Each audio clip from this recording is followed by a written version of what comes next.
इसमें बोला in the case of motion of boat in the flowing river for a boat to cross the river along a straight path perpendicular to the flow of river. Assertion आपको दे रखा है the boat must move an angle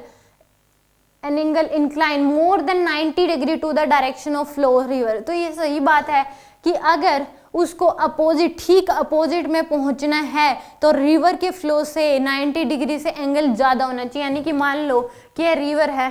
यहाँ पे इस direction में velocity of flow of river है, यहाँ पे बंदा खड़ा है, मान लो ए पोजीशन पे, ठीक बी पे पहुंचना है तो उस केस को इसको यहाँ पे ऐसे तैरना पड़ेगा,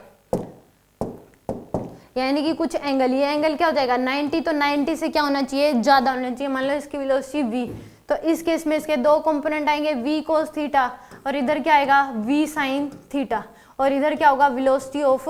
रिवर। तो यानी कि एंगल तो क्या होना चाहिए ग्रेटर देन 90 डिग्री होना चाहिए अगर उसको ठीक अपोजिट में पहुंचना है तो। A component of velocity of boat must oppose the flow of river, और यहाँ पे अगर ठीक अपोजिट में पहुंचना है तो v sin थीटा, ये जो कंपोनेंट होगा ये क्या होना चाहिए वेलोसिटी ऑफ रिवर को कैंसिल आउट करता होना चाहिए, यानी कि v sin थीटा इक्वल होना चाहिए वेलोसिटी ऑफ रिवर के। तो दोनों ही बात क्या है सही है, तभी वो ठीक अपोजिट में पहुंच सकता है। तो यहाँ पे क्या आ जाएगी आपके पास,